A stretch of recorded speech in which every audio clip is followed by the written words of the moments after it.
This is a Stock Trading Reality Podcast, episode 199. The people in the chat know way more about my losses than any of my wins.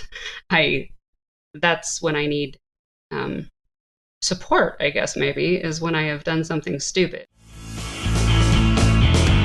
This is the Stock Trading Reality Podcast, where you get to see the realistic side of a trader's journey. Get inspired and stay motivated by everyday normal people who are currently on their journey to trading success. And this is your host. It warms his heart to see his kids playing Teenage Mutant Ninja Turtles. Clay Trader. It really does, and I feel like they're coming back here a little bit, but even if they're not, the Teenage Mutant Ninja Turtles. Probably them and G.I. Joes, but it's got to be the Turtles. That probably were like my favorite toy as a kid. The cartoon. Who remembers the movie? I think it was like 1990. And then the second one was Super Shredder and Vanilla Ice. Go Ninja, Go Ninja. I realize I'm showing my age here a little bit, but I know some of you who grew up in my time, you know exactly what I'm talking about with Vanilla Ice and the second Ninja Turtles.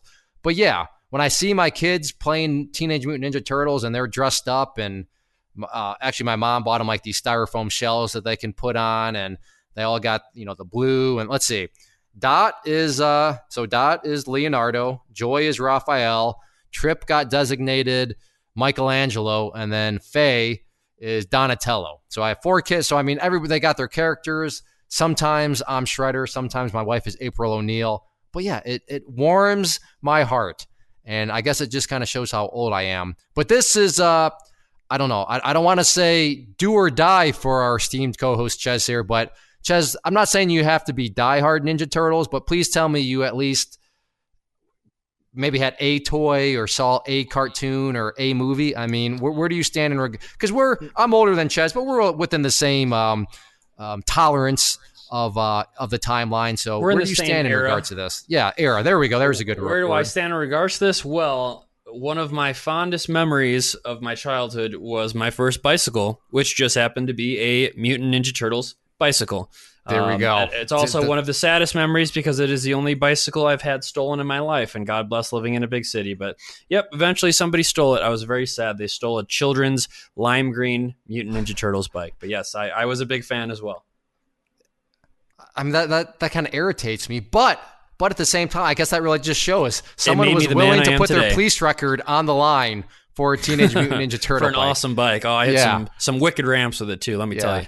That's good. Well, we're on the same page there, and the one that came out, I think in 1990. As a kid I watched it all the time, but now my kids, I'm not exaggerating. I've probably seen that movie 5 times in the past 2 months, because it's like every other day, Dot is like, we haven't watched Ninja Turtles in a while. I'm like, Dot, we just had a movie night, so they're all about it, but it's tolerable. But Teenage Mutant Ninja Turtles, if you don't know what I'm talking about, I don't know, get out Google ASAP. Anyways, for our guest today, for our episode, we're bringing back Rena. And I don't want to let too much out of the bag, but she's been on before. We talked about what episode number that was. And I guess thinking about the introduction, we kind of go over a lot. So I don't want to say anything right now because I'll just be repeating myself. But I will just say that I respect Rena a whole lot. We've met before in person. She doesn't hold anything back. She's very candid. She's very open. And she showed up prepared. She showed up saying, hey, can I chime in here? Hey, can we go down this rabbit hole? To which Ches and I love. We love when people bring their own rabbit holes to bring Ches and I down. We're 100% behind that. But there is all sorts of great stuff here. As you saw from the episode, we are going to talk about taking losses. We are going to talk about some pretty big losses. But we are going to talk about kind of the turning point. And the turning point is nothing necessarily fancy, but it is fancy because it's one of those things that hides in plain sight.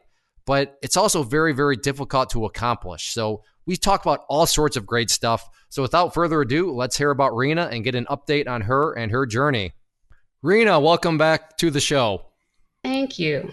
I did my homework, and last episode you were on was 110. This is episode 199. Rena, you were one shy of the big 200. So close. Oh, I'm depressed now.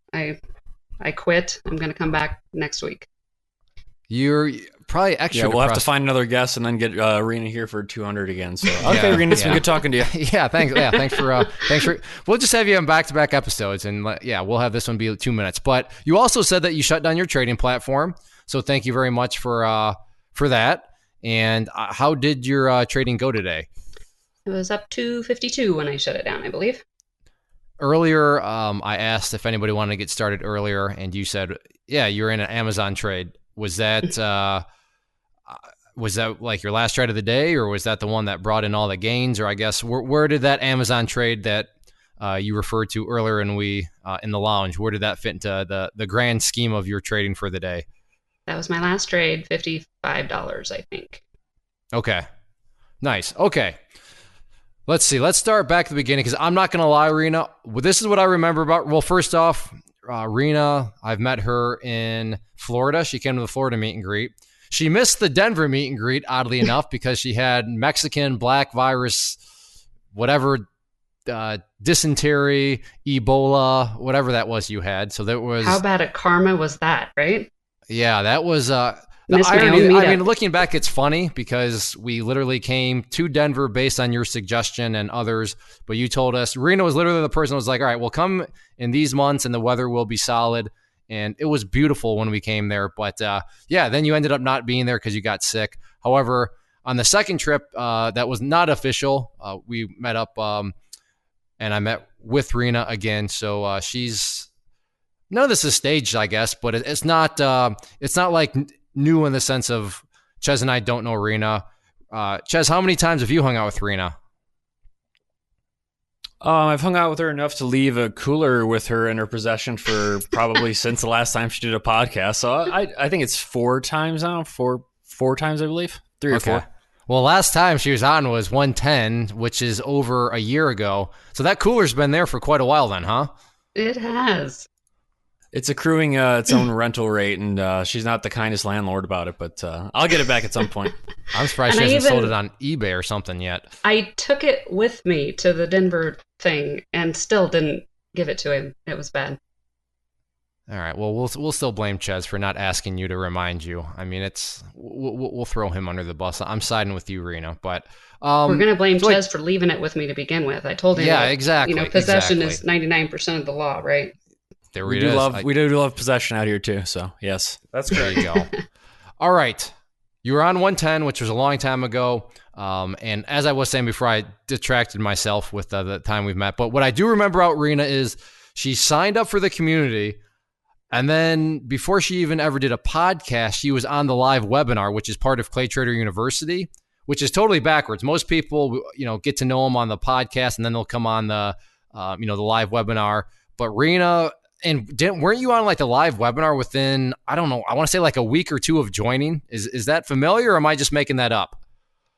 I don't remember for sure. I hadn't really said much in the chat room or been around for that long for sure. But it was, yeah, exactly. So my mind is at least in the ballpark of you were pretty new, and then all of a sudden you're on the webinar talking about your trades. And I remember it was kind of a rough trade that you shared, which was a very good learning example for everybody.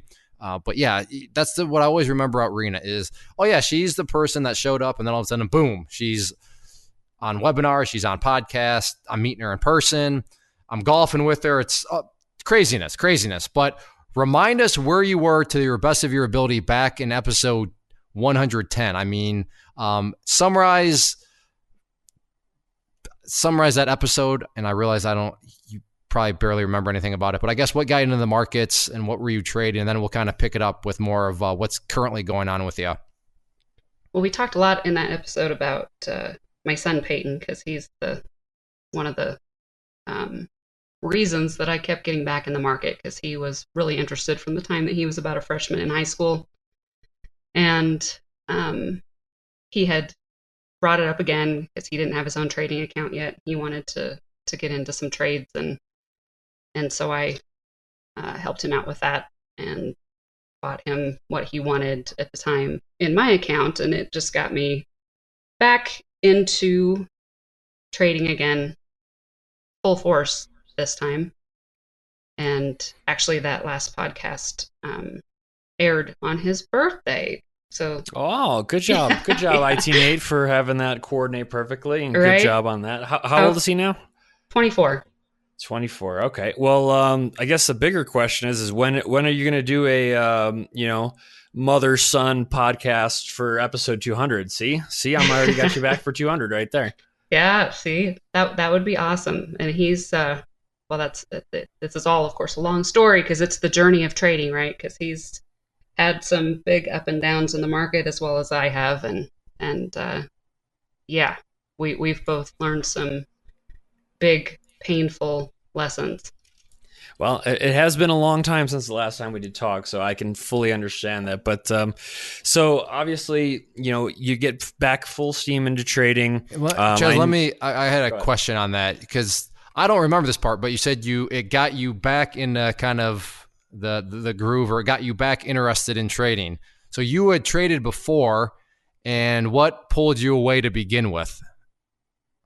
I think just lack of time, and I mean, I wasn't losing large amounts of money, but I wasn't really, I mean, I didn't know day trading what I was doing back then, of course, which I'm not sure I know what I'm doing now, but it's a process. But I had been in and out of the market, and then like I said, I think time constraints just made it not possible. And somehow or another, he always seemed to be getting back interested in it and got me back interested in it. Okay, that makes sense then. I know you're busy. You have don't you have like 1,000 dogs on your property because you're training them all and all that? I mean, you're in the dog training business. I don't really do it as a business anymore, but I have 5 of my own, which keeps me pretty busy, and my husband and I work full house a lot. Yeah. So yeah, I'm not. I don't sit around and eat bonbons. 1,000 dogs sounds so much better than 5, though. So you have 1,000 dogs on your property, okay, and 5 of them are yours. So you're training 995 dogs. But in all seriousness, you have trained. How many dogs do you think you've trained over your years? Oh wow! I mean, my own, of course, but I've helped lots of people train their own dogs. Yeah. Okay, so you're not going to give me you don't have a ballpark number? Like, are we talking like 3 digits? I think it's over higher 100? than your. I think it's a high number, I would guess. I did it as a business for 4 or 5 years, and so I mean, not huge, but yeah, there's been quite a few.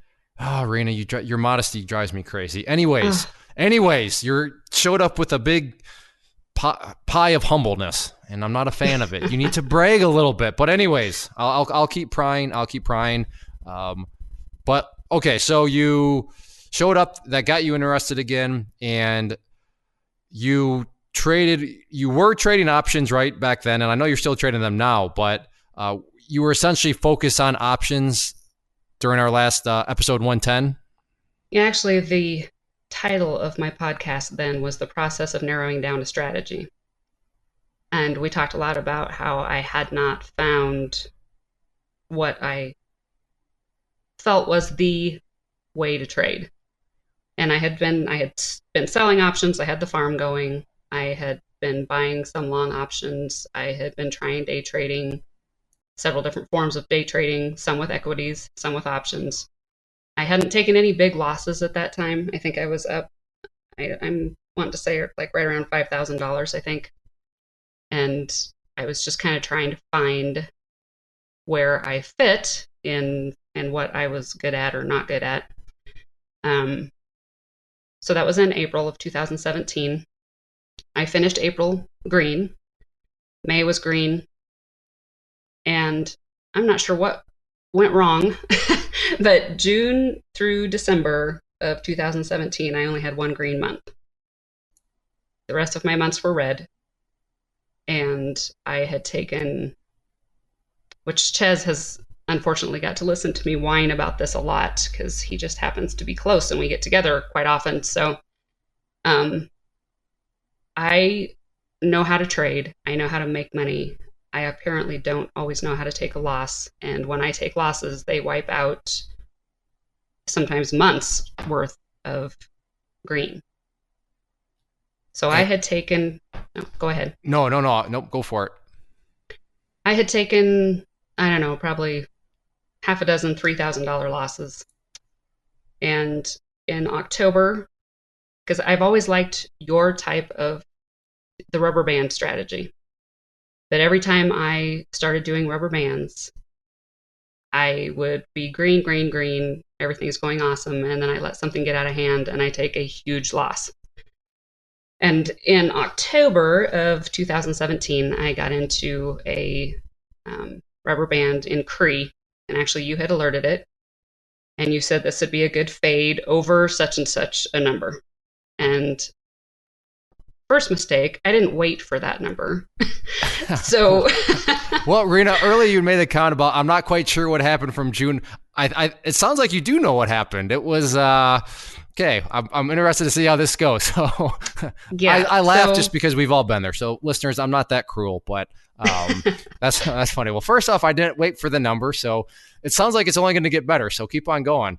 Yeah, that was my first mistake. I hopped in and I was trading shares. I don't remember what price it was or whatever at the time, but yeah, I didn't wait for that number. And as I looked back at the trade later, it actually wasn't even rubber banding anymore. It had kind of stopped there and hadn't gotten to where you had said that it would be a good fade. And so entry number one, I had already messed up. So it continues to go up, and I don't remember what was going on at the time with that particular stock, but I kept averaging and averaging and averaging all day long until I ended up with over $7,000 of a loss. And the only reason that I stopped averaging, most likely, is because, unbeknownst to me, until I get a notification, I had maxed out my account. The emotions and the things that you do when you are in the middle of a trade like that, it will never deep in the cease. hole. Yeah, it will never cease to amaze me. I would have never thought that I would be that person that would be so stupid that you max out your account on one trade that is going badly. So yeah, well, that was my first real big loss, I guess, in my world. Do you remember, my guess is if we were to look back at this chart, it was probably, if we were to look at like the, let's say 2 minute, 5 minute, it was probably like a methodical upwards trend. Is that, I mean. Yeah, you get stuck in the grind. Yup. Yeah, and it just kept going and kept going and kept going. And it hit some grandma number that I thought, okay, it's either going to turn around here or it's going to go for like ever. And it went past that grandma number, and I finally said, okay, I've screwed this up so badly that there is nothing I can do, and it's just going to keep going. So I took the loss. And then, of course, it turned around and went down for the rest of the day, which is what always happens. But it's, yeah, I don't even know how to explain what goes through a person's head when something like that is happening. There's no rational thought. And this whole trading process is so much more difficult than I would have ever imagined it to be. It seems so simple. And of course, if it was simple, we would all be rich and everybody would do it. But the emotions and the thoughts that it brings out of you is just absolutely crazy to me. Well, what I found interesting is you made the comment about, well, first off, it didn't get to the number, but then you also almost said it in passing. Well, and then the price essentially acted in a way, which I know that, entry points can lose their attractiveness or stuff like that. So it sounds like not only did it not get to that level, but the price had acted in a way which you knew actually changed the whole setup anyways, right? Did I understand that right? So it's kind of a twofold type initial problem. Yeah, it started consolidating. It was flagging instead of rubber banding, but I was already in, and yeah. I mean, the whole trade was a disaster, but I was too stubborn or whatever to recognize that and just get out. And I'm just asking this because you absolutely nailed it. The two things you told me show that it wasn't randomness. You weren't just randomly doing something. You knew exactly what you did wrong, which I get it. You may be saying, well, what does that really accomplish? Well, sometimes people do stuff and they're like, I honestly have no idea what I did wrong. I don't know how to fix, because if you don't know what you did wrong, you don't know what to fix. And I mean, it can be a mess. So yeah, sure, it was a bad trade, but at least Rena, I mean, spot on what she described. That would definitely create a big problem within the strategy itself. So I don't know if you know the answer to this, but it's just in my mind, human psychology. You clearly knew that A, it didn't get to that number, and B, it had consolidated, and the attractiveness changed. So I mean, why did you still get in? Do you know why? Were you had you not made any trades on the day? Were you were you sitting at a small loss, so you just wanted to try to do something to get? I mean, but why did you get in when And I've done this too. So I mean, I understand. It's just I'm trying to feed off Rena's point about the market. Trading is very, very challenging, because even when you identify that something's not quite right, for some reason, you can still get yourself into a trade. So do you remember why exactly you did that? In that particular trade, I don't, but I do know that every time, and I'll get into this in a minute, but every time I've tried the rubber band strategy, I will have winners, winners, winners, winners, winners. And I think that I possibly just start thinking that, no matter what I do, I can get in this trade. And if it goes against me, I can make it work. Because, I was in my mind, I was thinking, is she going to say, I'll just make it work? I totally understand that. And I think it was last week I posted a screenshot, and I forget what it was, but I can't remember the ticker symbol. But anyways, I was like, these results are deceiving, because on this one ticker, I was up, I don't know what it was, but then I had the same thing. You know what? Yeah, I mean, it was still a decent entry point, but decent. You can't have decent entry points, but I'll make it work. And after a $500 some loss later, did not make that work. Now, granted, I still, but that is definitely a pitfall within the strategy, and the trade-off with the high win rate strategies, which if you're doing it right, it will be. But it's amazing how I'll make it work, just that overconfidence comes out. I mean, you took the word, sorry, not to cut you off, but I mean, literally, you're not alone in that, where you just think you can make anything work, and good old overconfidence, huh? And it works and it works and it works until it doesn't. And then when it doesn't, you're in a world of hurt.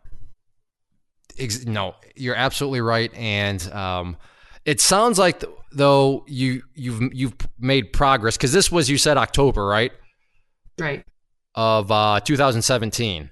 Yep. Holy smokes! So this is still like over a year ago. Yeah. Goodness, Reen, it's been a long time. I had to scroll my SPY chart all the way back then to just see the market context from then on, because I keep forgetting it wasn't this past October. It was the October previous. I'm looking at my date right now, and as of the recording, it's December 11th. But I was like, all right, so this is a couple months ago. But then I was like, wait, no, that's December 11th, 2018. We're back in 2017. So, wow, it's been a while. Ago. All right, so all right, good. We got a lot of timeline space to close in there. So you took a big old loss, and like you said, and I realized to a listener, like, what kind of answer is that? You don't know why. You just kept. The human mind is crazy. My guess is you just thought you'd make it work, right? Yeah, you get your average. Your average is too low, so you average in, build up, build out, whatever you want to call it. But at some point, of course, you're not building a position anymore. You're averaging down, trying to get yourself out of a mess. And the only way to do that is to get your average, so that if it starts to go your way, that you can at least minimize some of that loss.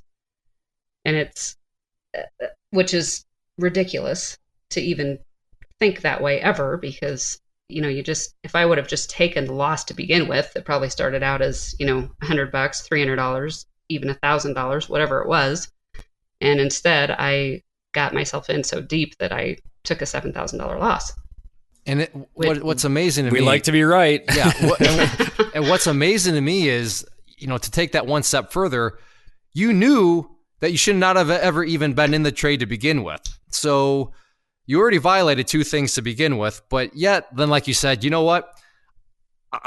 I could have just gotten out for $100, $300, and I would have just been, okay, that was stupid, learn from it. But the human mind, all of a sudden you let something where you should not have even been into, and then it just snowballs and snowballs, and one mistake turns into two, and then two into four, and then all of a sudden, you're looking at a big old loss. And I don't mean to harp on this. And then you just go into...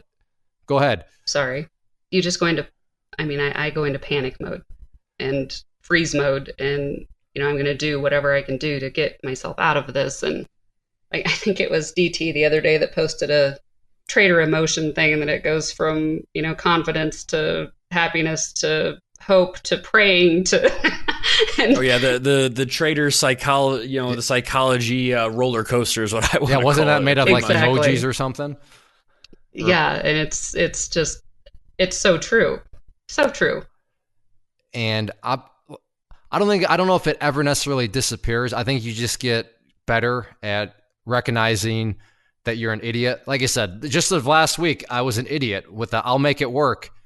And to my credit, I guess in a weird way, I realized and I acknowledged that I was an idiot earlier on, where I'm like, all right, time to get out and, just take my $500 lump or whatever it turned out to be. But I don't know if that ever necessarily...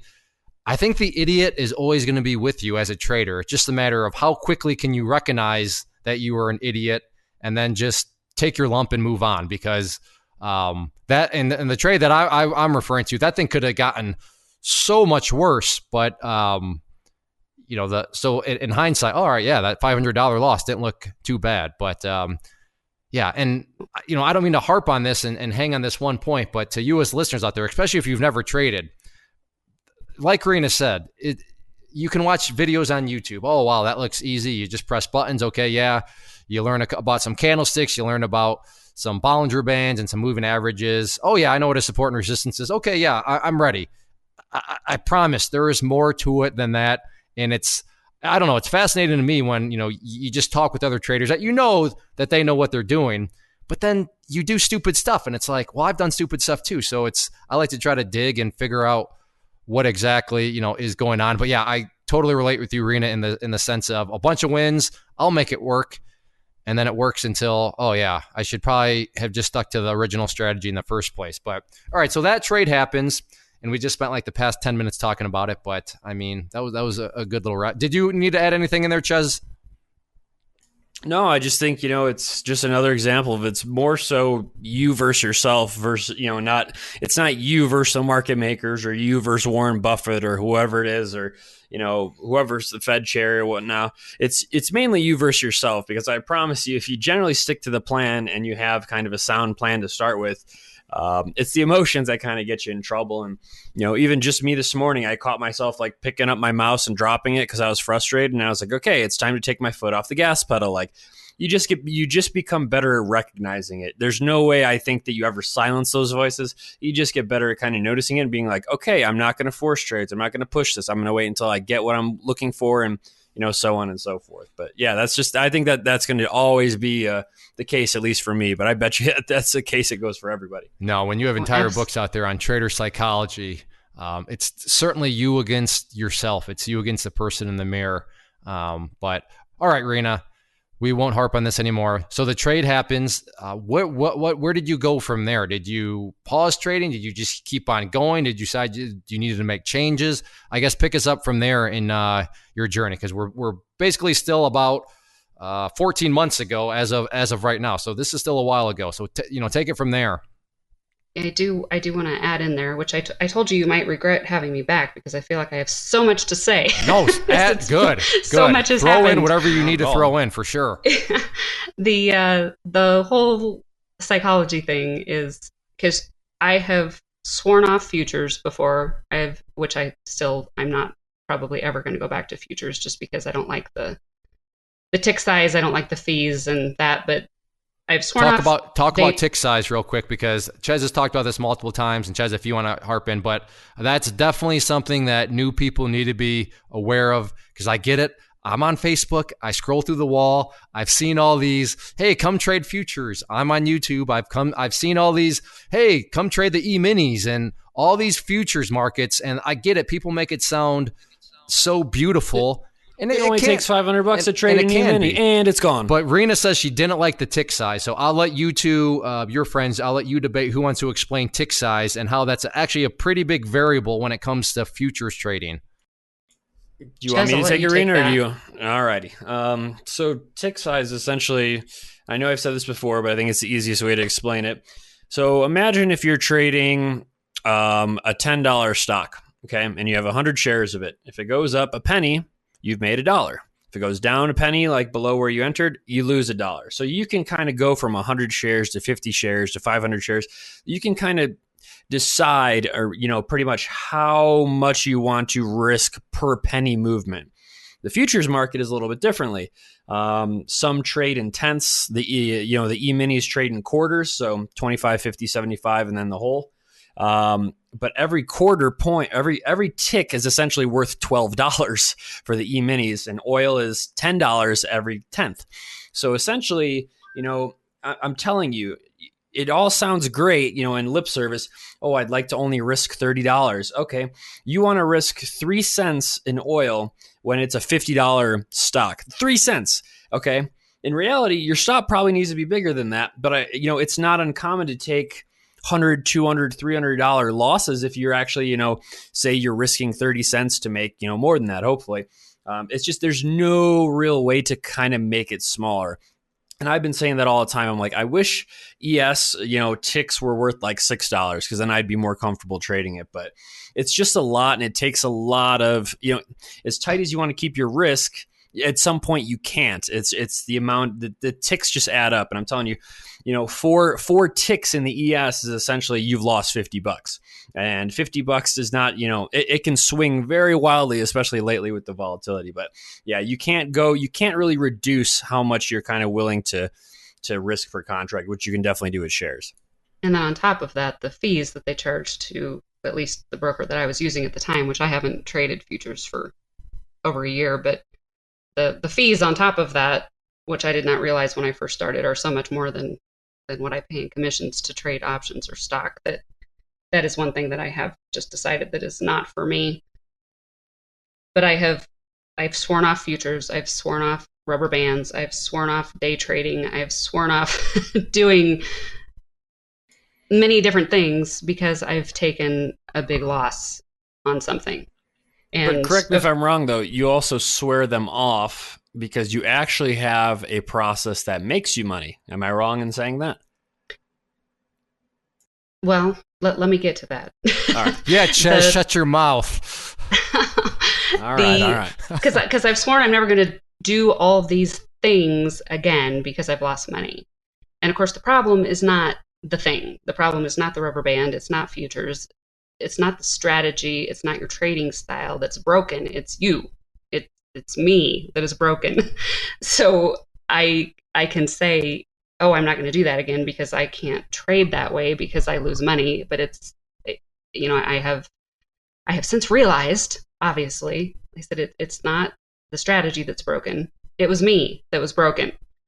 And after you take a big loss like that and do something stupid like that, you would think, and of course I would say, never again. I'm never going to let, a loss get that big. It's never going to happen. Never again. So from October, so that was in October of 2017. And I wiped out my whole month and then some with that loss on CRE. And I was red in November. I started out red in December, and I had a couple of equity positions that I was pretty much bag holding. I think I had bought them on earnings or something ridiculous. And so I said in December of 2018, I want to start the year with a clean slate. So I got rid of everything, took my losses on my bag holders to start January of 2018 with a clean slate. So I took a $30,000 loss, I think it was, last year.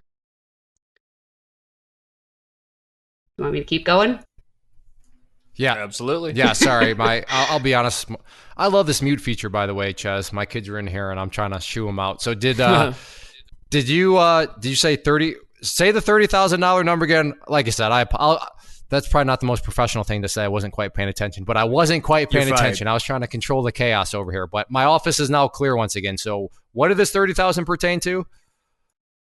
That's the loss I took for 2017.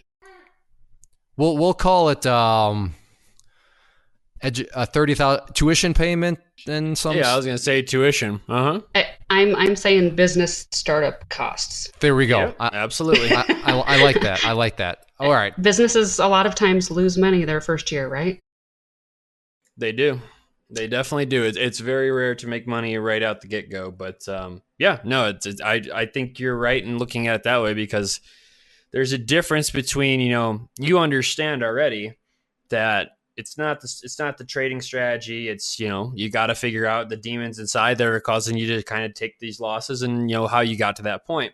But the market is still, correct me if I'm wrong, you still believe there's tons of opportunity in the market.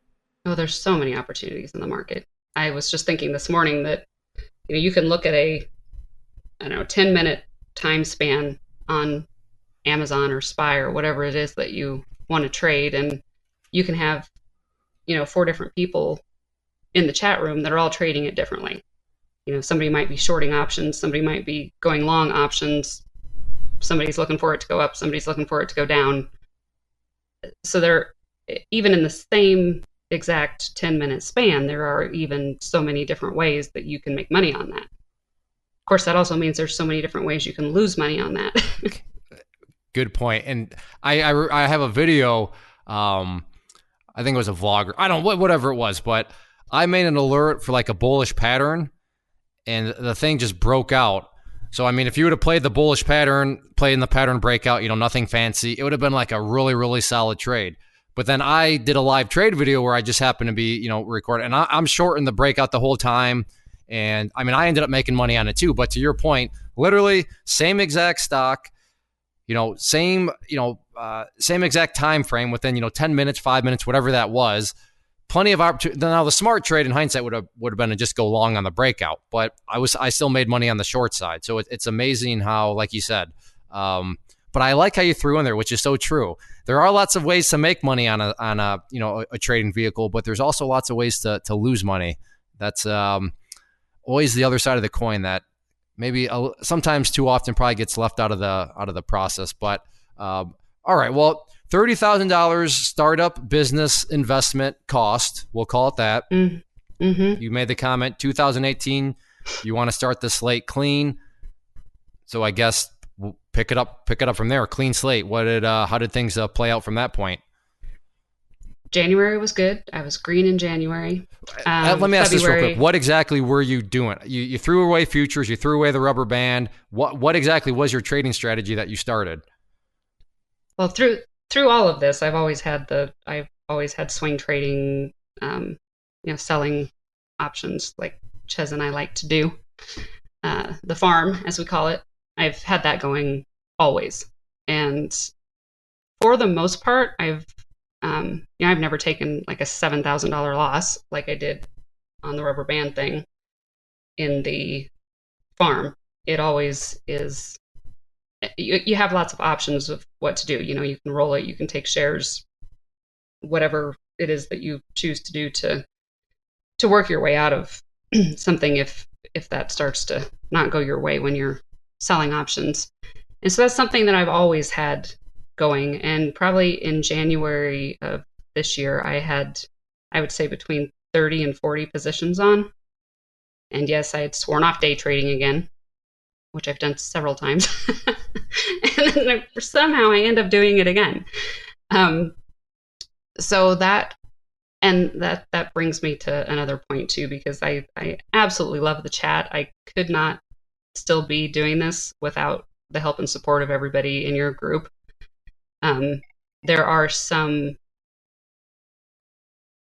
I don't know for sure what to call it, but everybody has their own opinions and their own style of trading. And I tend to lean, I guess, more towards some of the riskier strategies, according to some people. There are lots of people that if you get in and see anybody talking about selling a naked option, that you'll have 2 or 3 people jump all over you, say that's what is your risk versus reward? That's unlimited loss and limited gain, and that's blah blah blah. We know better though. Yeah, that's true. But yet it isn't, because you don't let it get that far, and it's a viable strategy, I guess is what I'm saying, and you can definitely make money on it. And I am not always confident enough not to let somebody change my view or make me second guess what I'm doing. And so if you have a strategy that works and it works over and over and over again, don't let somebody talk you out of it, because it is working for you. And just because it works for you and doesn't work for somebody else doesn't mean that it's not a viable thing. So January, yeah, the farm was up and going. And then in February, of course, we had massive bloodshed. And I had, we said 35 positions on when we had the massive bloodshed. And that I was losing badly in the farm because everything was going down and I didn't have enough negative delta type positions. And so I started day trading again. So you're and well, just because you made the comment, I don't know why I always get back into day trading. You got into day trading because this was in your mind, this was maybe the solution to make up for the losses that you were seeing in the swing trade portfolio. Is that maybe something that played a role in it, or was it just the insane volatility that you all of a sudden saw and you wanted a piece of it? Yeah, the volatility had, been pretty lame lately, which is why the farm was doing so good. And so the volatility, and there were lots of opportunities for overextended stuff. So I got back into the rubber band thing again. And I decided, though, this time that I was not going to do equities. I was going to do options, and I was only going to do a basket of tickers, because you get to learn how those tickers move and what is quote unquote overextended for that particular ticker. Because when you trade rubber bands, it's usually on news or earnings or something that is making it just go crazy, and those are the ones that tend to get me in trouble. I prefer to play mildly overextended moves on a daily basis that are just kind of outside of the norm for the 8 tickers that I like to watch. And those are SPY, Amazon, Tesla, Nvidia, Netflix, Apple, and Facebook. I think, is that all of them? Oh, Baba. That's the 8 that I always have up. So I had made back, actually, all of my losses that I had taken in the farm for February, which was a pretty big thing, because with that many positions on, it was a pretty big loss. And so I ended up, I think, down maybe $1,000 for February, which, for as far as everything went in February, I thought that was wonderful. So I would say that's keeping things controlled for sure. For our listeners' sake, context, February has been a while ago, but it was a crazy market time for sure. So yeah, $1,000 loss. Jez, would you agree that's definitely keeping things managed? Oh, I lost my page there. But yes, keeping it to that, considering how much volatility and how crazy it was, yes, I would say that's a resounding success. So pick it back up in March then, Rena. You survived February. How did, or I guess whatever month you wanted to jump to? Survived February. And am I rambling too long? Do I need to speed it up? No. This is this is your world. We're just part of it. You say what you need to say. Okay. So yeah, I'm feeling pretty confident in the day trading again, and I was not confident right then to get back into selling options, because it was very volatile and very unpredictable right at that moment. So I didn't sell any premium for, I don't know, probably a month and a half there. And all I was doing is day trading. And I went through February doing really well day trading. And then I got into a trade on NVIDIA.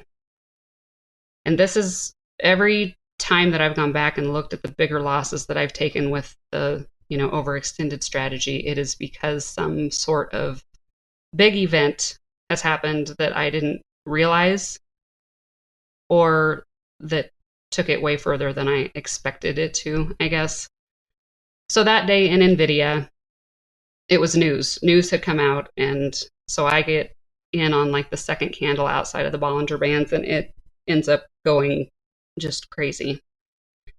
And again, even though I said I was never going to do it again, I built and built until I think I ended up with like 70 contracts in NVIDIA. It was just crazy. 70, as in 70 contracts? Ooh, yes. That's a whoo for sure, Ches. Holy smokes. Yeah. Yeah. So, and I think actually it ended up being the last day of the trading month that they expired, because I got out of some of them and then I kept some of them thinking, because it was like 2 days until they expired, I think. And I thought, well, maybe it'll turn around, and you're in the hope and pray mode, and that didn't work so well. So I took a $15,000 loss on that. Oh, whoa. I feel you shared this in the chat room though, right? I did. Okay, I was going to say, I feel like I should be more shocked by that number, but I'm shocked still to hear it, but that must be why I'm not totally shocked by it, because this is also what I like about Rena. She's very transparent in the chat room. It's not like she tries to portray herself in some sort of I got it all figured out, I'm always right type fashion. She's very straightforward. So, but nonetheless, that's definitely a big. Now, do you remember off the top of your head if you had just waved the white flag when you should have waved the white flag? Do you remember what that loss might have been, ballpark? I don't even know on that one. I was so, I was done. I was going to quit after that. And you're right. I am very transparent, probably too transparent sometimes. The people in the chat know way more about my losses than any of my wins. That's when I need support, I guess, maybe, is when I have done something stupid, and that's how I keep myself accountable. That and my wonderful husband, who is so very supportive.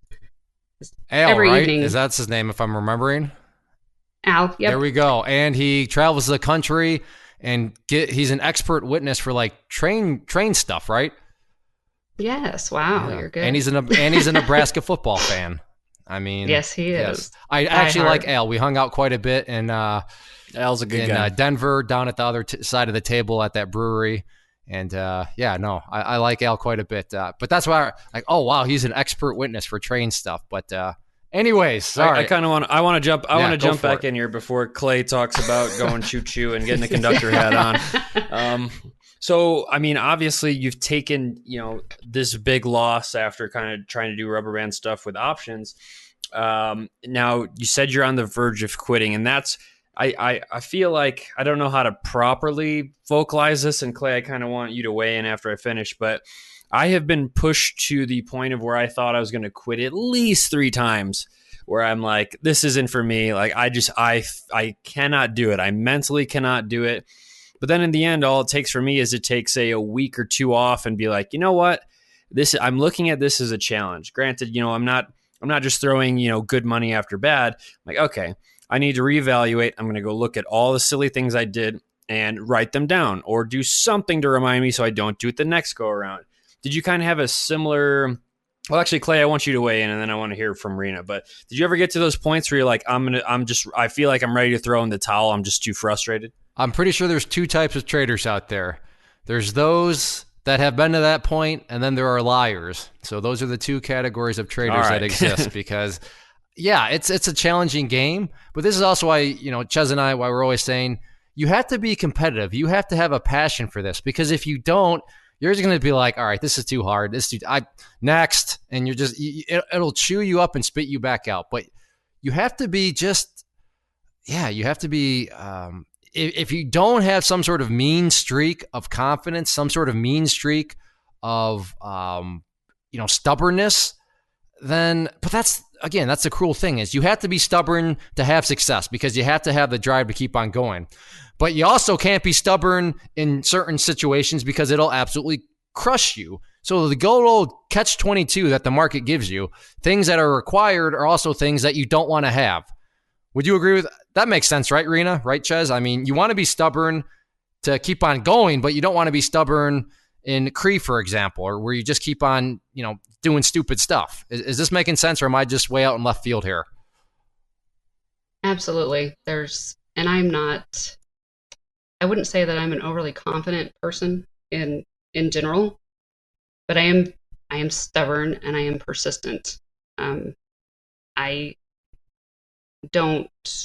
may not be, I guess, confident in a lot of life situations, but I'm confident in the fact that I'm not stupid and I'm not somebody that usually gives up on something. But so at this point, I have lost almost $50,000 altogether. And my husband we're working into trying to retire. We've worked our butts off for 20 years at what he does, and we're trying to work our way out of that. And I can't just keep losing money. And so we talk about my trading every day. Every day, it's how was your day? And we go over either, how much I made, how much I lost, maybe even some of my trades. And he's definitely a sounding board, and he's always been very supportive. But of course, there comes a point, and he's been more supportive of me than I probably would have been of him. If he was doing this and he had lost $50,000, I would probably be saying, okay, you are done with this, because obviously you can't do it. Which was what I was telling myself, is obviously you can't do this and you need to stop. So I don't remember. So because like I said, every time I take a big loss, I'm like, I will never do this again. This will never happen again. But obviously I can't be trusted, because here I am again with a huge loss. So I opened, he kind of talked me off the cliff about quitting. He's like, obviously something's got to change, because you can't just keep losing money. But you can do this. You know how to trade. I've seen you make money. You just have to stop taking these huge losses. I'm like, well, apparently I can't do that. So I opened a different trading account, and I put, I think $2,000 to begin with, and then I ended up with $5,000 in there. And I said, okay, if I can't be disciplined enough to make myself get out of a trade, I'm going to make it so that I can't do that I can't lose that much. I'm going to take my trading account down enough that I can't lose that much. Well, that didn't work very well either. So that was, let's see, what was that, March? So is that right? March, February, I don't know. Anyway, yes. So in April, I spent April going through that $5,000. Lost the $5,000 in that account. So doing what exactly? Were you rubber banding again? Were you what strategy were you working on? Now I went back to, flags. And I know one of the webinars that I did, that was all I was doing, is I was doing flags, symmetrical triangles, things like that. And that's what I went back to doing, because you kind of have to have a little bit, I don't know, I guess a little bit more, well, I shouldn't even say that either, because you can do rubber bands with a little bit of capital, but I had sworn myself off of rubber bands again, because obviously I couldn't handle trading that way. So I went back to bull flags, bear flags, symmetrical triangles with, RVR trades with stop losses, and just little by little, $100, $200 a day, whatever. I said I lost everything that was in that account. So then I was totally done. Again, done, quitting, can't do this, because I can't control myself and not take big losses. I can't trade with a small account and do RVR trades, because I just got stopped out until I had nothing left. And I hadn't got the farm back up and going full force yet then. So I was like, okay, again, I'm done. I can't do this. So my husband and I sat down, and it's funny and silly because I've talked to Scott and some of the other guys in the trading room about this, because he said to me, you know how to do this. You can have days and days, weeks and weeks, months of nice green days, and then you throw it all away on one trade. And he says, you can take $1,000 loss, a $2,000 loss. You can even take a $3,000 or $4,000 loss, and you can make that up. But you can't make up several, 15,000, 7,000, et cetera, et cetera. He says, you can't, you got to keep it to what you can overcome, which, duh. I mean, that's not like it's rocket science. But there was something about that conversation that clicked with me. And I don't know why. I guess maybe it's because before I was always in the mindset of, I don't want to take, like, if I'm up $200 for the day, let's say, and I get in a rubber band, and all of a sudden I'm down $400, because you can go down, in a pretty quick period of time. Pretty quick. Yeah. So, and a lot of times it starts out red before it goes green. So if I'm up $200 for the day, I get in a rubber band, all of a sudden I'm down $400, and I'm like, I don't want to take a $400 loss because I'm going to be $200 down for the day. And then somehow that $400 loss turns into $1,000 to $3,000 to $10,000, whatever it is. Whereas, like I said earlier, if I would have just taken the $400 loss and moved on with life, things would be peachy. But something about that conversation just, for some reason, made something click in my head. And I don't know how to explain it. I don't know why, because it wasn't that revealing of a conversation, but that's what I think of now every time I get in a trade and I'm down is, can you make this up? Because 99% of the time, if I get out even with a $1,000 loss, I can make that up in the next day, the next 2 days, and go back to trading. It's a manageable loss, right? Yes. It's not going to completely shatter you and bring you to the point where you're going to want to throw in the towel again, right? You still have your mental capital after taking a $1,000 loss. And it's the feeling actually is amazing doing that, because I can take the loss and say, yeah, okay, I lost $1,000. That sucks, but I can go on to my next trade and I can make it back. And I've never had that mentality before, I guess.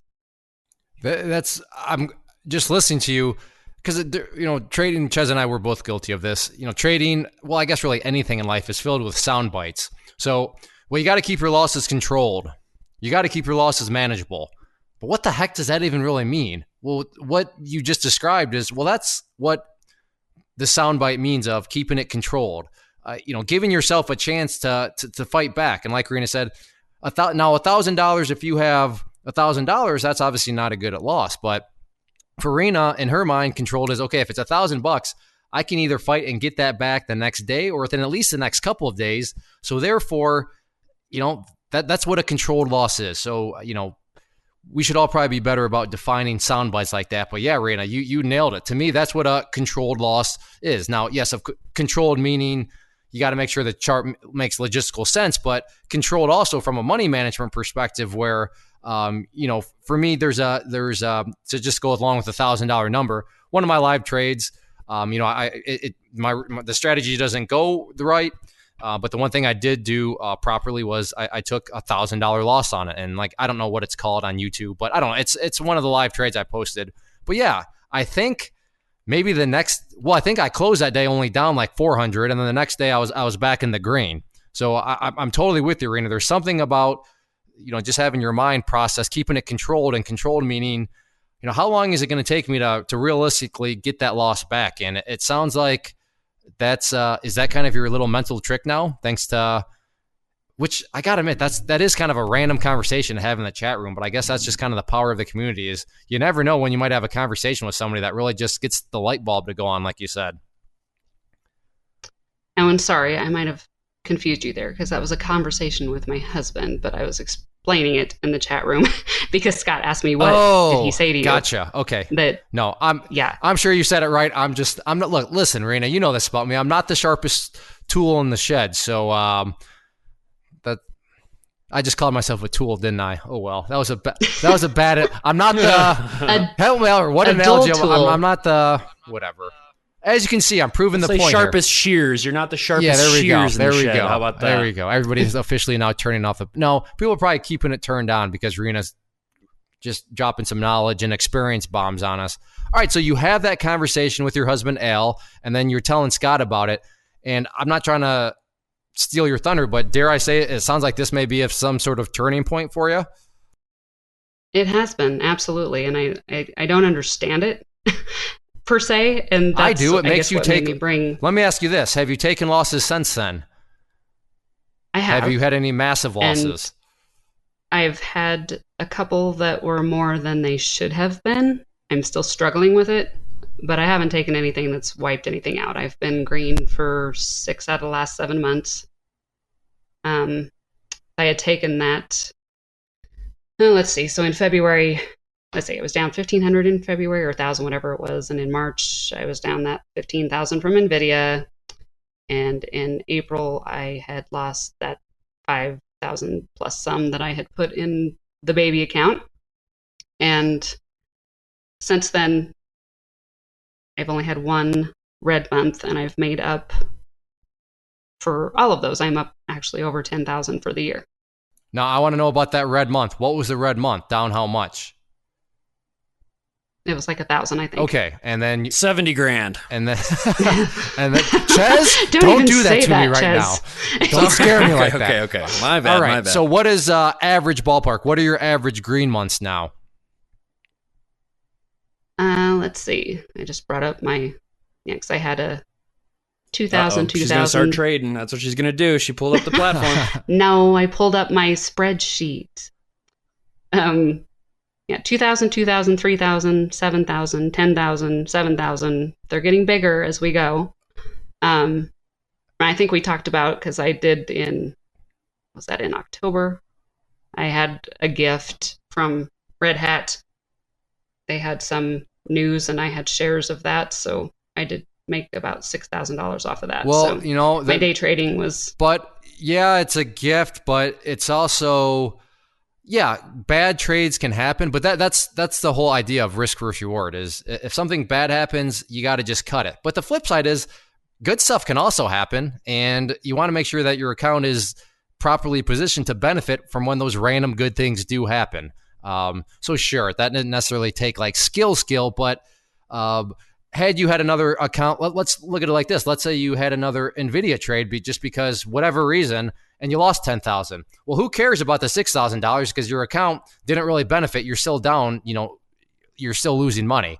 So, I mean, that helped you out quite a bit because you allowed your account to let it help you out. But so 2,000, 2,000, 7,000, 10,000, whatever.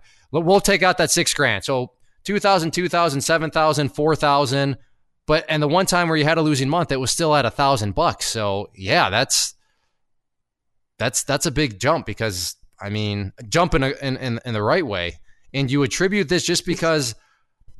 Now, you said you've taken some losses bigger than they should have been. Well, yeah, welcome to the club there. But you didn't let them spin out of control. So what are some of these losses that were bigger than they should have been? Like ballpark them out. I think the biggest one I've taken since I had that conversation with the hubby was 3,000. Okay. And I've had a couple that were like 1,500 that were more than. Well, and it's not really even the amount, maybe, except that I know that I probably should have cut it sooner. So it was just, you asked me one day in the chat because I had posted a good day or a good trade, and you said, are you green because you're following the rules, or are you green because you're breaking the rules and it's working out? And that doesn't ever seem to happen for me. If I break the rules, I'm going to take a loss. And it's usually a big loss. I'm the same way. I get hosed every single time I break my rules. I never get the lucky break of breaking rules. So you would think that would be enough for me to kind of never get the Wilson never horseshoe. make a mistake ever again. I never get the Wilson horseshoe. No, actually, that happened to me once. That was that one kind of $5,000 swing in my futures account. That was the only time. But guess what? Yeah. I can't do that anymore. I'm pretty sure I drove myself to baldness from that one horseshoe. But yeah, I'm with Rena. It never happens to me except that one time. But yeah, it's a lot nicer when I don't have to rely on luck. And at some point, you start to realize that you have the skills to do it. It's just like you said, you can't burn up that mental capital. And, if you're not taking big losses, it's a lot easier to recover. Yeah, exactly. I'm going to piggyback off that. It's amazing what being a good loser will do for you in the market. I realize that sounds like it's totally counterproductive, but hopefully within the context of what, Rena's updated story here, I mean, things literally turned around when she started to become a good loser. Not when she stopped losing, not when she, figured out some sort of magical, mystical system. No, when she just simply became a good loser, because that's what trading is all about, is you got to know when to lose and you got to keep those losses manageable, because even that one that was 3,000, I'm assuming was that relatively more recent? It was a couple of months ago. And it took me about a week to make that back. Okay, yeah, that would make sense, because clearly you've been starting to up the size and stuff like that if these bigger months are now starting to creep along. So with the bigger size might come a little bit of bigger losses. But yeah, a week to get that back, and all of a sudden you're back in the green. And I think I heard you right, but did you just say now for the year you're net green $10,000? Yeah, 11,000 actually. I just looked at it. And that includes that's with a $14,000 losing month and a $7,000 losing month from March and April when I had the whole NVIDIA thing. Yeah, and not to I'm not trying to rub salt in the wounds, but I'm just trying to really reinforce your thought process here. Had you been a good loser on those, and let's just say cut each of those by 50%, I mean, now you're looking at basically up $20,000 on the year, if not maybe a little bit more, which is crazy, because that still would have been bigger than what it should have been. But still, just, because you made the comment, well, some of them are a little bit bigger than they should have been. Like I said, I think we all can look at trades and be like, that one should have been this. But think about what we're debating is, how should it have been that big, or should have been, rather than, holy smokes, there is no doubt in my mind that was way too big. And that thing was just, cratered the account. But and there's, like Patty said in his podcast, it's like being an addict of some sort. I feel like every day I'm one trade away from falling off the wagon. Like it's a daily struggle. It's like, okay, that if this starts going bad, you need to get out. And remember, how long is it going to take you to make this up? And it's so silly that conversation that we had meant so much to me, because they said it's not rocket science. Obviously, you don't want to lose more than what you can make up. But I don't know, for some reason it has resonated in my mind, and so far it has stayed. So that's a good thing. And you said something about sizing. I haven't really increased my trading size. Like if I'm trading Amazon or Tesla, I always start out with one contract, no more than one contract. And maybe like Baba or Facebook, I'll start out with two. And I think I just am becoming a little more confident and maybe taking more trades. Okay. And it's, at least the ones that get me, we said, are the ones that if there's news or if there's something that really makes it go, a lot further than what it normally would, is when I get myself in a little bit of trouble. Well, I mean, I'm assuming you're talking about rubber bands still? Yeah. I mean, that's just the nature of the strategy, is when you lose, your losses are going to wipe out winners, probably multiple winners. But the counterbalance there, which I know is you better be having a high win rate strategy, which you clearly are. So that's why when it's time to wave the white flag on those, loss-wise, that's a relatively bigger loss. But you should, assuming you're doing the strategy right, come back with a whole streak full of green ones that take care of that. So I guess my point there is, kind of by definition, if you're taking a bigger loss on a rubber band, that doesn't mean that you're necessarily doing anything wrong. That just is kind of the nature of the strategy itself. But it is kind of the nature of the beast, which is a little bit scary, because I have a history of letting things like that And go that- wrong. And Ches, get out of Yes. the chat. What are you doing in the chat? That is also I don't know. It just crashed on me. the chat just crashed. Oh, great. Oh no, Well, just for just me. for you. But So I have another minor. Can I go down a minor rabbit no, hole? yeah, here? no, Absolutely. minor, major, medium, whatever rabbit hole. We like rabbit holes here. If Ches would listen to me instead of chatting with Hooch. She's calling you out. And I responded in the chat to her even. Oh, I didn't. I shut mine down. Okay. Let's go down the rabbit hole. So in Surly's podcast, he said something about oh, there it is. Look, stop yelling at me. Aha. Sorry. He mentioned how his childhood or his upbringing influenced his relationship with money. And this is not something I don't think I've ever really thought about. And so I took a little trip down memory lane, I guess you could say, to see if there's anything I could learn about my views on money or finances, or if that's even relevant to how I trade. And I don't know if I really learned anything, except that it's might be an interesting thing to think about, where you get the mentality, or how you feel about money. So I'll try to keep this brief, but a little bit of background about my family. My dad was in a car that was hit by a train when he was 5, and he lost his arm and a leg. And so he, was set out for struggle from the get-go. And then when he was 22, he was riding a tractor, and he had a shotgun, and he dropped it or something, and it got caught on a bolt, and it shot him in the one hand that he did have. So he spent 6 months with his hand grafted to his stomach to try to repair the one hand that he had left. So to say that he had struggled with things is a understatement. And yeah, just a little understatement. Yeah, I that's would for sure. agree. Oh. yeah. And I would imagine that a lesser man probably would have let these misfortunes and his physical disabilities be an excuse for not doing, not trying, not succeeding, whatever you want to call it. But he was not that guy. That never held him back. He had his own little biplane. He had a pilot's license when he was in his early 30s. He helped coach my softball team. We had horses. He always trained the horses. He did everything and more than anybody with 2 arms and 2 legs ever did. And he was a self-employed accountant. I would imagine that I got my love of numbers and statistics and things like that from him. And him and my mom were such hard workers and so unlucky, I guess, maybe, because they worked their butts off, but it didn't really matter. They built the house that I lived in as I was growing up. And actually, my dad had a friend who worked for Apple, and this would have been in the late 70s, early 80s. So we had one of the only computers out of anybody that I knew. We had an Apple computer way back then, which is kind of cool.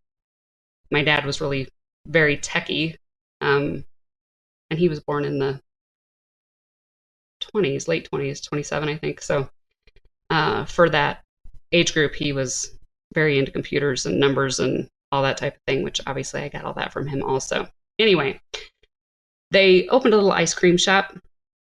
It was in the local mall and where we lived in Nebraska, and they ended up raising their rent and they couldn't afford it, and they ended up having to sell the business.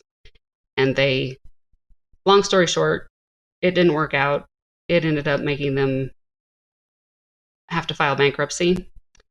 So we lost our house, they lost their cars, they lost everything, and they had to go get a rental house and struggled always with money. No matter how hard they worked, it was always a struggle. And they lost every material thing that meant anything to them. And yet they were both very upbeat, very happy people for the most part. Both of them died young from health issues that money wouldn't have made any difference, but I'm sure it would have kept, made things easier. My mom used to always say, no, money can't buy you happiness, but it sure does help. So I think that I've always had a fairly healthy balance with money. I'm very good at money management. I watched what my parents went through, and I never, ever wanted to be in that position. So I've always been the person that pays my mortgage, 3 months in advance. And when my husband and I first got together, actually, that's a whole nother story, but he was on the verge of filing bankruptcy. So he had all kinds of financial problems at the time, and we have built this business, and now we do very well. And so I've been, I know what it's like to have money, and I know what it's like to have none. And there was a time, I think I told Ches at the glamper, as everybody calls it. Everybody teases me about my glamper. And I think Al told you that night. He says, we've worked hard, and there are some things that we want, and we buy them. And that's how we are. And we're fortunate to be able to do that. But I think I was telling Ches or Elk or somebody that night about that I had worked bartending and waitressing as a second job at the time when my son was little and Al and I were first together. And I would go home at night and count my change to see, the tip change to see which bills I could pay that day. And so, everybody teases me in the chat room about my glamper and that I'm spoiled, and I am spoiled rotten, but I've been on the other side too. And I do think all that has changes your perspective on how you look at money. And the fact that even though I have that perspective and still let myself lose the amount of money that I lost is really a devastating thought about your mind process.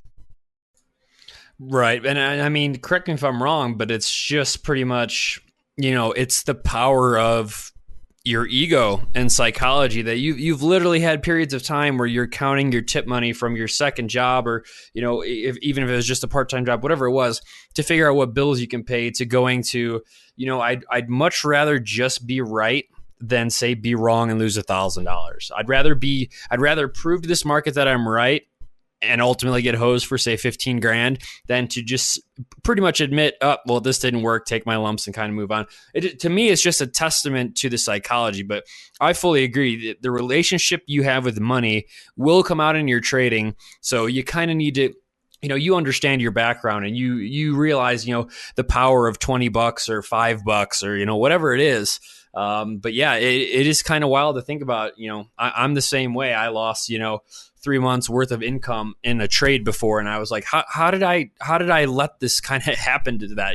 I worked so hard for it. But yeah, it's wild. It is you versus yourself. It truly couldn't be said any better. Yeah, and I mean, for sure. And I don't know if it's even that I don't want to be wrong. I don't know. I don't know that maybe my, quote unquote relationship with money has made it so important not to lose that is my goal, that I'm not going to take a loss, because that would be losing, and then it somehow turns into something bigger. Does that make any sense? I don't know. It's such an interesting thing. Like I said, I would have never thought that emotionally and mentally that it would be this difficult. Well, to trade. This is my guess, because I'm definitely not a psychoanalyst, but it sounds like you have a deep appreciation for money, because you know what both sides of the equation are like. You know what it is like to have it and then to not have it. So when you're looking at a loss, in my mind, it would make sense for you to say, well, I'm losing money. And then all of a sudden your brain associates that with, oh man, I know what it's like to not have a lot of money. And oh man, I'm losing money. All right, well, I don't want to lose money because I know what it's like to not have a lot of money.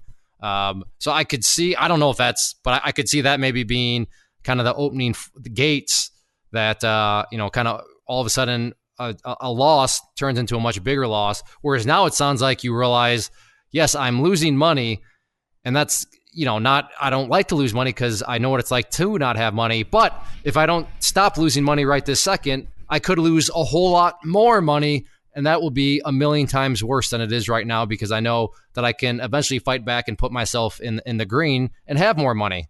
Does that make sense? Or am I just totally going off the reservation there? But that's kind of how my mind processed all of that. Actually, I think I think in some bizarre way, that's how my mind was working. Is that, yeah. I mean, that's how my mind works. I know how important it is. Yeah, I grew up not necessarily like, definitely not, but I mean, my mom was like, nope, it's not on sale. Nope, we don't have a coupon for it. You want Sour Patch Kids at the movie theater, Clay? No. That's overpriced concessions. We don't.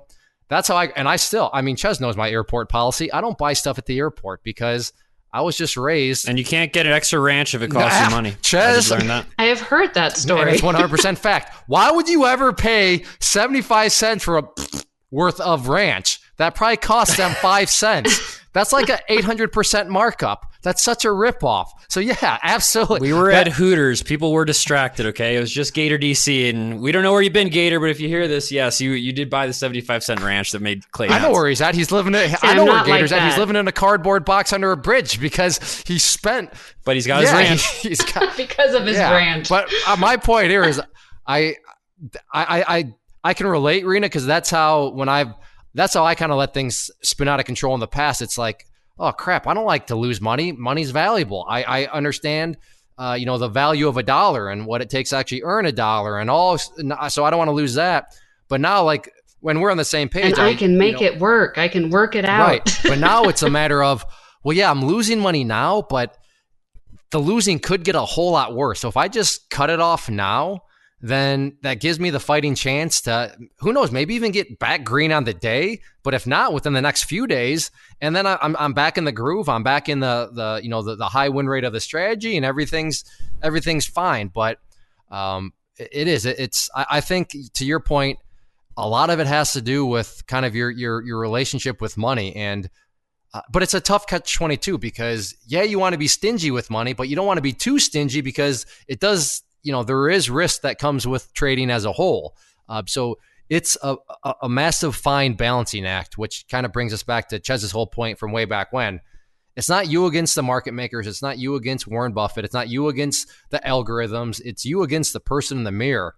But the good news on that is that if you are the problem, then you are also the solution. That would really suck if it was us against all those other external forces where none of us had any control over it. Because at that point, there's no hope. If you're not the problem, then you're not the solution. And that would be kind of a buzzkill. So at least the solution's staring at us in the mirror. But and there are so many things in the market that you cannot control. All you can control is how you react to it, and that is the hard part, because it's not going to follow the rules all the time, and it's not going to do what it's supposed to do all the time, and you got to be able to recognize that and. You got to accept uncertainty. You got to accept uncertainty. Is just, we all love certain things. We all like to think that we can use our logic and reason and our brains to kind of figure out, oh, it has to go this way because this. I always love this when people get in the chat room.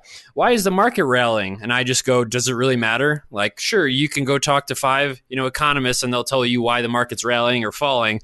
But in reality, I'm just here to kind of hop on trends and kind of make some money in the market by irrationalness. I don't need to know, but people love, especially in the beginning, they just love to kind of figure out why. Oh, if I only know why, I'll know how to trade better. And I'm just like, you're going down a rabbit hole. The funny thing is, you mentioned you can go and ask 5 different economists. And the thing is, you're going to get 5 different answers from those 5 economists on why the market is rallying. Yep. So, I mean, the market rallies because of supply and demand. What is causing that supply? What is causing that demand? Hey, you throw in your opinion, I'll throw in mine, and who knows who is actually right. But that's, at the end of the day, the sooner you accept that you're going to lose money and that if you keep those losses controlled, as we've discussed, that's the key. That's the key. It can be mentally devastating. It can be account devastating if you let a controlled loss spin into a catastrophic loss, and that's just not good for anybody. So, and speaking of that, it is emotionally draining to be in a loss like that or to take a loss like that. I have lost so many nights' sleep, and you just beat yourself up over and over and over again. 'Cause it's like, how could you let that happen? And it's a very emotional thing. And it feels so much better to just take the loss and move on to another trade and then because when I get in a losing trade, that's it. That's all I'm focused on, and I can't do anything else. So if that takes all day, if that takes the next 2 days before I take the final loss or whatever that is, I'm really not making any other trades. I'm just focused on this black hole of a mistake that I made. And that is hard on a person. Oh, it just drains you. Yeah. It just absolutely drains you. And I can speak from experience when I've had trouble in the farm, and I'm just like, wow, I'm super concentrated because I was foolish and thought this was a quote-unquote sure thing. And just like you said, you're not making any other trades. There's plenty of opportunity out there, but you're stuck staring at your mistake and problem and just trying to weasel your way out of it. But yeah, it's just absolutely draining. Well, it is, and it feels so much better just to take the loss and move on. And I was gonna comment. It literally makes zero sense to somebody that's never traded to hear, wait, it feels good to lose money. Did she just say it feels good? It's like mentally refreshing to take the loss and move on. Did she realize she just said take the loss? Yeah, like I said, at some point you can either trust us, trust the guests that have been there, or you don't have to trust us, and none of us are offended. We get it. We're just random strangers that met in an internet chat room, and now we're on a podcast. But don't believe us then. Go ahead. Go take a loss where you let things spin totally out of control, and then take a loss where it's controlled. And you'll know exactly what Rena's talking about, because it can be one of the best feelings in all of trading, even better than a win, to take a loss and then see, wow, I'm glad I took that loss, because if I hadn't, that there would have been a couple more decimal points in the wrong direction in front of my, in as far as the trade and loss was concerned. But yeah. And just to be able to be out of the trade and not to sit there and worry about it and try to get out of it. And then you're missing, and then, the opportunity costs there associated with all, the other opportunities you would have had to make that money back. So yeah, both from an opportunity cost and time value perspective of money. Oh yeah, just take the loss. Just take I think that's what we might I think that's what we're going to name this. Actually, I'm going to type that to Nate. Just take the loss. Welcome back, Rena, because just take the loss. Do you like that name? Do you think that suits us? Take the loss and take a breath. So just take the loss and a breath in parentheses. Welcome back, Rena. There we go. That's going to be the name. Welcome back, Rena. Just take the loss and a breath. Welcome just back, Rena. There we go. Name or episode named. Well, Rena, we're going on almost an hour and a half here, but we need to make a promise that we don't wait. Sorry, I've been chatty. No, that's good. Trust me, we appreciate it. Chuz and I, we're all for the chatty ones. Makes our life a tad bit easier. But we can't wait over a year before we have you back. So we'll have to... I don't want to have to scroll my daily spy chart to figure out where you were in your trading at this time. I shouldn't have to zoom out. I should be able to see 12 months of data. So you have to be back soon. Well, I do it. Next episode is episode 200. Crazy. And my goal is to bring back a couple people, and then I want us all to talk about some of our memories from the chat room, like some of the people that have come across. Just what do you remember back from the history of the chat room? So Rena, we may have to have you back in the very next episode, because I know you can get animated in the chat room. I know people can get your blood boiling. So I'm sure you have some pretty interesting memories of just chat room and the people we've seen come and go. So I don't know. We may be seeing you a whole lot sooner than later if we can make that possible. Is that something do you have any memories, Rena? You don't let me. I know, I don't, but that doesn't take away from the fact that I feel like you could probably chime in for. So I guess I'm getting at here a little spoiler alert for those of you still listening. Episode 200, if we can pull it off, that's kind of where I'm going. It's just kind of and also, by the time 200 airs, it'll be well past. But believe it or not, this is like in 4 days. It was 5 years ago when claytrader.com started. So we're coming up on the 5-year anniversary too, which is mind-blowing. And Chez, I think you've been with us, 4 of the 5 years? 4 of the 5. That's kind of nuts. Anyways, we're good, just reminiscing now at this point. But Rena, thank you very, very much. I love your honesty. I love your transparency. You're super nice, but if I'm being honest, I think I like Al a little bit more. That guy's he's pretty awesome. So I enjoy my time with Al. But, don't worry, Rena. I like you more, but I still like Al too.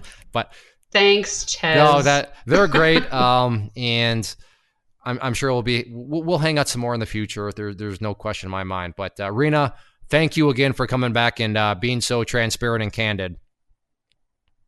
Thanks for having me. All right, before we go, listeners, a few final requests. First off, if you're still with us, because we're not going to divide this into a two-parter, but thank you very much. I mean, like I said, you decided to take over an hour and a half out of your day. So Ches and I, we certainly appreciate that. But if you are still with us, a final few things. If you're listening on YouTube, make sure to check out the rest of the channel. There's other content besides these.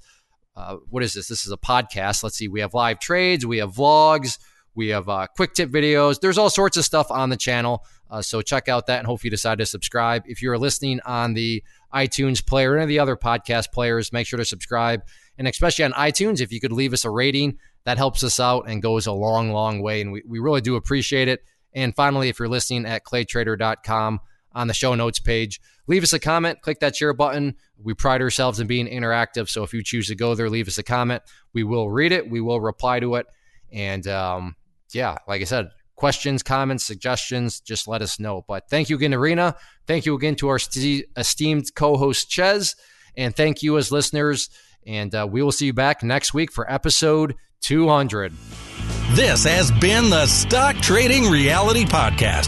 Thanks for taking the time to hang out. To learn more about Clay and the Clay Trader community, including the trading team, premium training, and more, visit claytrader.com.